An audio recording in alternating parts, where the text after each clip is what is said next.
Selamat datang di Logika. Kamu milenial, umurmu mungkin 23 tahun, baru lulus S1, mau beli rumah dulu atau beli mobil dulu?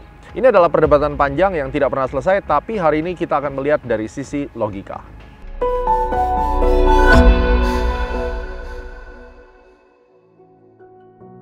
Sudut pandangnya banyak. Ada orang yang bilang, enggak, beli mobil dulu lebih penting karena rumah nggak kebeli. Ada yang bilang, rumah dulu karena rumah adalah investasi. Tidak ada yang salah, tidak ada yang benar, karena setiap orang memiliki kehidupan yang berbeda-beda dan kepentingannya juga berbeda-beda. Kalau Anda ngekos tapi kantornya jauh banget, apakah saya harus beli kendaraan, mobil, motor, atau lebih baik saya ngambil KPR supaya saya bisa at least memiliki aset? Nah, saya tahu setiap orang punya perencanaan 1 tahun, 5 tahun, 10 tahun yang berbeda-beda. Tapi di dalam konten logika ini, dari pengalaman saya juga pernah berusia 20 tahun sampai hari ini. Saya sudah 15 tahun berkarir di pasar modal dan saya menjadi tradepreneur. Saya sudah membantu banyak orang untuk mempersiapkan financial planning mereka.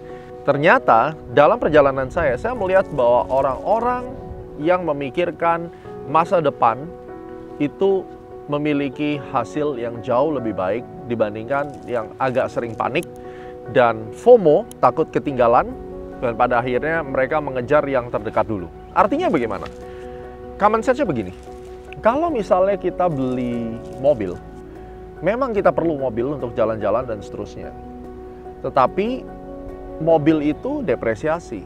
Mobil itu ada pajak, ada biaya perawatan, dan seterusnya. Tidak ada apresiasi dari nilai mobil. Kecuali Anda membeli mobil yang collectible, ya itu pun harganya mungkin di atas 15 miliar. Tapi dalam hal ini kita bicara mobil niaga, mobil yang untuk transportasi. Kalau bisnis Anda atau kerjaan Anda berhubungan dengan transportasi, misalnya Anda membuka bisnis antar jemput barang atau antar jemput anak sekolah, maka mobil menjadi aset, alat kerja. Nah, ini yang kita akan bedakan. Kalau aktivitas kehidupan Anda tidak menggunakan mobil sebagai alat kerja secara langsung, ya, artinya apa? Kalau bawa Anda ke kantor itu bukan alat kerja secara langsung. Tetapi kalau misalnya kerjaan Anda adalah delivery, kerjaan Anda adalah Grab driver atau Uber driver atau apapun itu sejenisnya, maka mobil menjadi alat kerja utama yang harus dibeli lebih dulu. Nah, kalau Anda tidak memiliki pekerjaan yang menggunakan mobil sebagai alat kerja utama, maka ingat, mobil adalah depresiasi. Mobil niaga dalam hal ini. Sedangkan kalau kita beli rumah, rumah itu mau sejelek apapun bentuknya, selalu ada apresiasi. Dan konsepnya adalah kalau kita mengacu kepada pelajaran zaman dulu, sandang, pangan, papan. Ingat ya, sandang, pangan, papan, nggak ada di sini bicara mobil. Mungkin tambahan satu internet kali kalau zaman sekarang. Jadi sandang, pangan, papan. Harus ada pakaian, harus ada makanan, dan harus ada rumah. Menyewa rumah mungkin terlihat seperti oke, ngekos, ngontrak. Tetapi kalau Anda tarik dalam waktu 10 tahun, at the end of the day, uang Anda habis, Anda tidak punya aset, dan fatalnya Anda tidak bisa membeli rumah karena harga rumah sudah naik luar biasa. Apresiasi harga rumah tergantung tinggal daerah mana dan kenaikannya menurut areanya itu di kota-kota besar. Makin lama makin besar, makin tinggi harganya, Anda mungkin tidak akan kebeli. Seperti sekarang anak-anak muda di Singapura akan sangat kesulitan membeli rumah di Singapura sehingga mereka harus tinggal di Johor Bahru. Dan mereka tiap hari pulang pergi kantor either naik kereta atau naik sepeda motor untuk nyebrang ya dari Singapura. Jadi ini memang keputusan sulit, tetapi menurut saya kalau saya tidak memiliki pekerjaan yang berhubungan dengan mobil, menggunakan mobil sebagai alat kerja, saya akan membeli rumah terlebih dahulu. Saya akan hidup sehemat-hematnya. Saya akan mengambil KPR bila perlu, walaupun ada bunga, tapi setidaknya bunga itu bisa nanti dieliminasi dengan kenaikan harga rumah, di hedge atau semacamnya.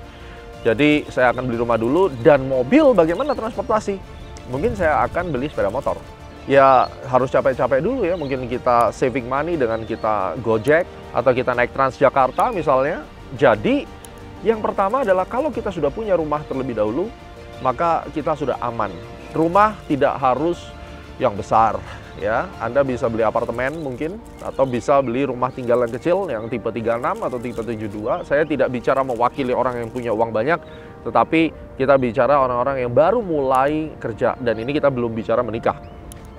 Namun apabila ini kejadiannya di usia mungkin 35 sampai umur 50 tahun dan Anda yang melihat ini merasa bahwa Anda sedang dalam persimpangan, Ini dilematisnya sedikit berbeda, karena nanti mungkin Anda sudah berkeluarga, Anda punya anak, dan bagaimana kalau rumah masih ngontrak dan mobil pun masih nyicil. Nah, ini menjadi masalah.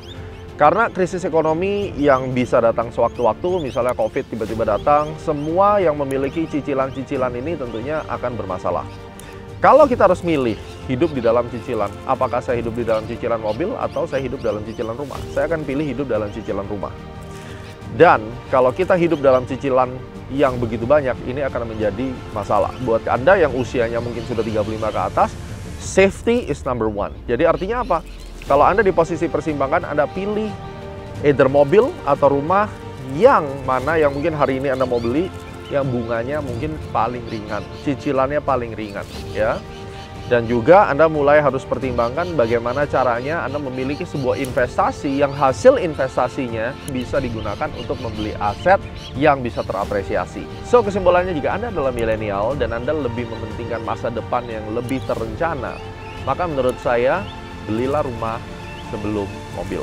Bagaimana pendapat kalian? Silahkan komen di bawah dan kita berdiskusi. Semoga konten logika kali ini bisa membantu Anda mengambil keputusan yang sulit.